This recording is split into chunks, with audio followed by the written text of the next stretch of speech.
What's up guys, Tim from Sports Gamer HD, and I'm back on another episode of the QPR Series. Today we got a game against Reading, and obviously we've just played the Christmas period in December, so loads of games played.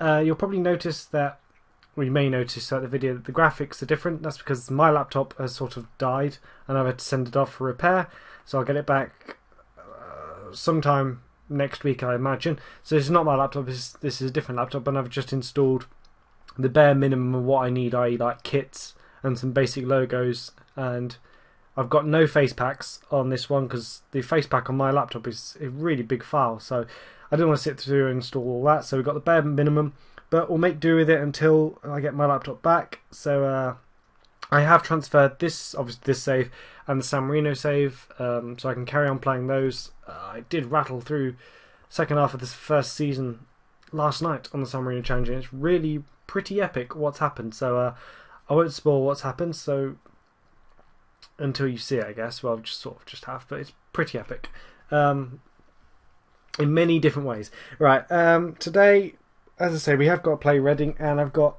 January transfer window has just started, so we've had new players join us in our wonder kid, our Slovakian wonder kid. He doesn't play today. He's fatigued. Well, maybe he's just come off an injury, I don't know. But this guy, he does start, and he still looks really sad. He does start today at centre back. I am looking at a new deal as well to bring in this guy, a Brazilian with dreadlocks right back, who's pretty epic. 17 tackling, 15 technique, 17 marking, long shots, everything. He's just a beast, and he's going to cost us not a lot of money, to be fair. I was looking at a deal for this guy, but Anzi entered the frame, and £16.5 million. Yes, you could argue he's worth it, but his composure is a little bit low. He's a target man. He's really tall. He can head brilliantly. His jumping's okay. He's strong. He's got all of that. But £16.5 million for a player who I'm not going to use all the time because I've got loads of other strikers, he's just not worth it. We made a loss for the first time in a long time. Fixtures. Where would we have been? Newcastle. Right. We won that Newcastle game. Tom cleverly scoring for us. Then we played Crystal Palace in the Capital One Cup. You see, here's the difference. It's got a Carling Cup logo. On my laptop, I've got the Capital One Cup logo. So, slight differences in the graphics. But yeah, Jonathan Parr got an own goal. And then Frank Tabanau scored 2 goals, and I believe he then got injured. He is injured. He's out for 2 months or 2 or 3 months again, so it's a bit annoying. Then Lewis Broadhurst scored, and then Nathaniel Klein finished off the rout. So we're now through in the Capital One Cup to play against Arsenal in the semi-finals. Then lost to Tottenham 2-0, and Nathaniel Klein got injured in this game. We absolutely battered Tottenham in this game. We did not deserve to lose it at all. Nathaniel Klein, he got injured. He had a really bad, it says 6.9 rating. He was dreadful. He got injured, which just capped off his day. But he just couldn't live with Gareth Bale. Now Gareth Bale's obviously a beast, but I'd expect him to do a lot better than he did. But then we responded and beat Chelsea 2-0 at home, with goals coming from Junior Hoilett and Abel Hernandez, which is awesome because Chelsea. This was a pretty brutal affair, and so was the. I don't know. We did end up playing Chelsea twice this month, which is a bit odd. But it was, both the games were brutal. We saw loads of yellow cards for us. Injury. Tom Cleverly picked up a slight knock. Another yellow card there. Yeah, they had much the same. It was pretty savage. Then we played against Wolves and rotated the team completely because I had the Man City game coming up. Well, I say rotated completely. I rotated as best I could to all the injuries and suspensions and stuff we had. But we got a 0-0 draw, which isn't too bad given our record against Wolves. Then we played Man City away, drew 2-2, came back from behind. Carlos Vieira and Reece Williams getting the goals for us. Another slight niggle again there for Abel Hernandez, which is a little bit annoying. Then we played Chelsea away at Stamford Bridge and beat them 2-1. Thomas Ince and Martin Scuttle getting an own goal, which would prove to be the winner for us. So you look at all these ratings. We played brilliantly in this game. Red card for Reece Williams, and Simao also came off the bench and got sent off himself. So it was much the same. It was this really did feel. I remember I've said it in a previous video. I want Chelsea and us them to be our big rival, them to be, we have a Classico against them sort of thing, and both those games felt intense, like it was brutal, as I say. But all after the dust is settled, we are currently sitting in 4th with a game in hand on the teams above us, so we can not actually move up a place because they've got more points than us, even if we win. But you see, look, they just don't lose. One defeat, no defeat, 2 defeats, and then my 3 defeats. Okay, it's not terrible, is it really? But today's Reading game against Reading are in 14th, but must win because I forgot to mention actually, we got Atalanta in the Champions League first knockout round. These are the draws. I did watch it live actually, and I was sitting there thinking, do not give me Bayern Munich, do not give me Juventus, Man City, particularly Arsenal. Don't give me Arsenal, don't give me Barcelona, please. Anybody else other than those teams and I'll take them, but not those ones. And we ended up getting pretty favourable draw. I hope it will turn out to be Atalanta. They've got a couple beasts, Gabardini, something. He's a beast, and they've got another striker whose name's just escaped me. Plays for Juventus, I believe, in real life. It's going to annoy him if I don't see it. Immobile. Again, I can't say his name. Yeah, him. He's a beast, and then Gabardini.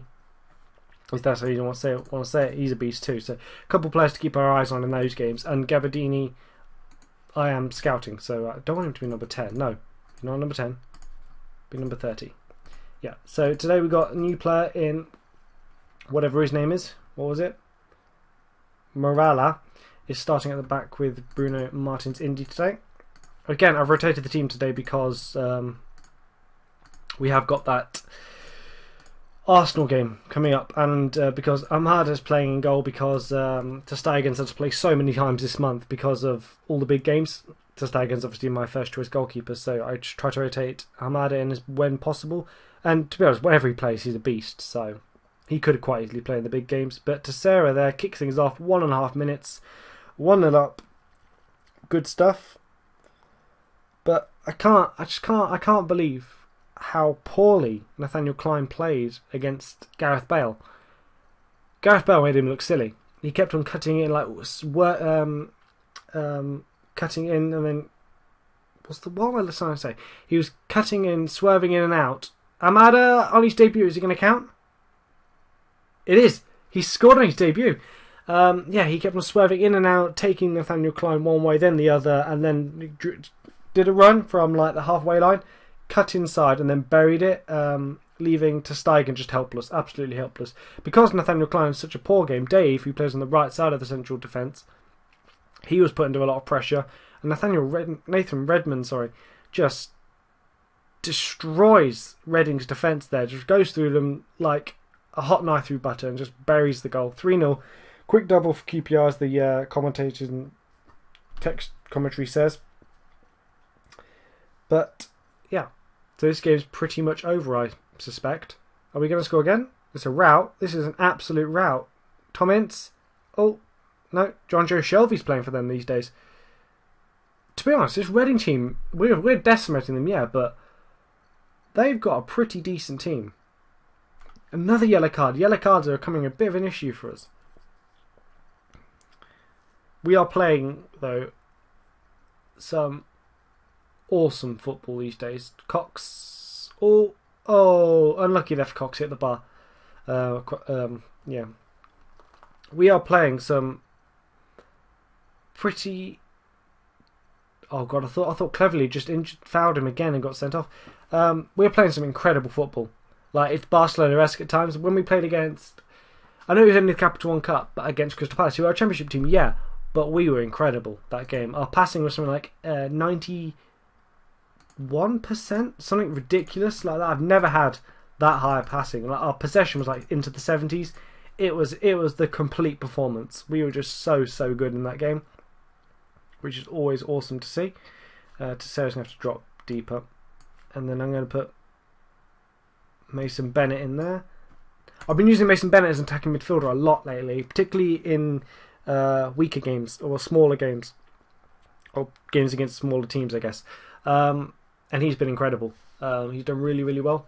It's not just the goal. It's not goals. It's the way he takes the defender on and then just like distributes his assists and stuff like that. He's been really good. Now I really am hit with a dilemma because I mean we've not seen the best of Balotelli at all. Balotelli's been injured a lot, so he's not. I mean I'm going to put him on now actually, because he's been injured a lot. We've not been able to see the best of him yet. Obviously, he's not been able to get any form because he's not playing brilliantly compared to Abel Hernandez, Carlos Diero, Adam Milson. Those guys are on fire whenever I play them. So because he's not in form, I can't keep playing him because I need a striker in form, obviously. So it's difficult to pick him, which is a bit of a dilemma because I need to pick him to get him in form, but I need someone who's in form to play, if that makes sense. So who knows? We'll have to wait and see if we can get him into some form. I think just all it will take, I reckon, is just a couple goals. And boom, I think Balotelli will be why always me time. I really do think he could be incredible for us. I think it says in his report he likes to play as a deep lying forward, but I think I'm gonna play around with his role. Actually, I'll do it right now. Play around with his role to see if something works a bit better. I mean, his ratings are not too bad, like 7s and stuff like that. But it's the goal return, the returning goals. I need more of him, so I'll have to see what happens with regards to that. But now, I'd say first choice striker Abel Hernandez, and then I'd say it's Carlos Fierro. I think Fierro's really stepped up this year and just put his hand up and said, "I'm going to be the top dog here." Whenever he plays, his team seems to play brilliantly. He's not scored today, is he? Did he score today? Hamada makes a great save, takes the ball from the striker's feet. I don't think I've forgotten already who scored. No, he's not scored today. I don't think he had. No, he's not scored today, but his goal record is amazing. Abel Hernandez can be a little bit hit and miss when he does play. When he goes off, and he's just incredible. He scored 2 or 3 goals and just win your game on his own. But if he doesn't score, he's a little bit. His ratings aren't so good, sort of thing.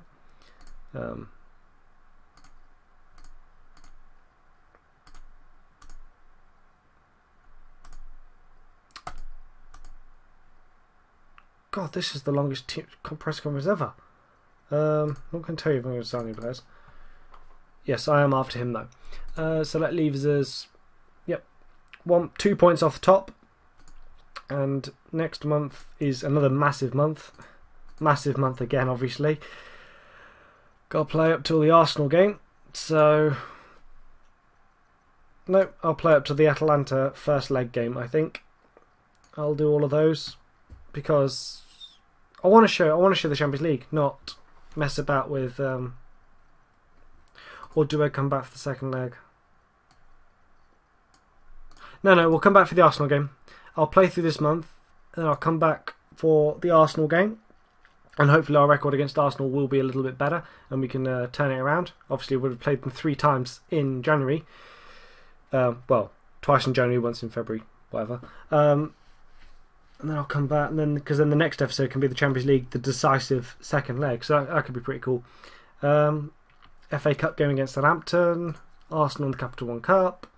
So yeah, things and then we got big games. Derby against Fulham, Liverpool big game. Okay, they've not had a great season, but could be a big game. West Brom won't be easy away from home. So yeah, pretty big month. Could be a decisive month for us, I think. Who's in the Champions League again? What was the rest of the draw? Not the Euro League. Actually, what's happened in the Euro League? Who's got who?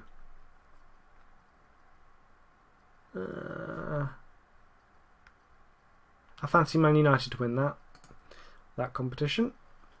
Of who's left. I didn't see Real Madrid. Where are Real Madrid?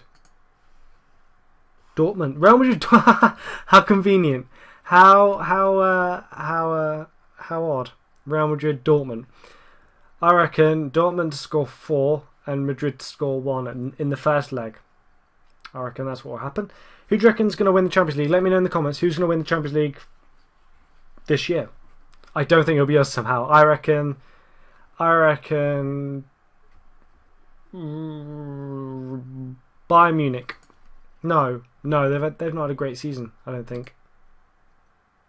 No, Bayern Munich won't win it. He says. I don't think Barcelona had a great season either, actually.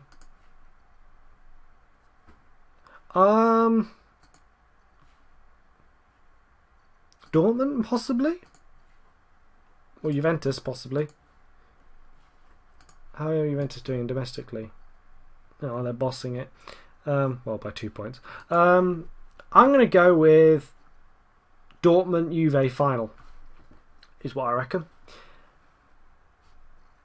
Yeah. Okay, let me know in the comments who you think's going to win it, and who do you think's going to win the Premier League from this. This is the race at the moment. This is where we're at. Who's going to win the Premier League from this position?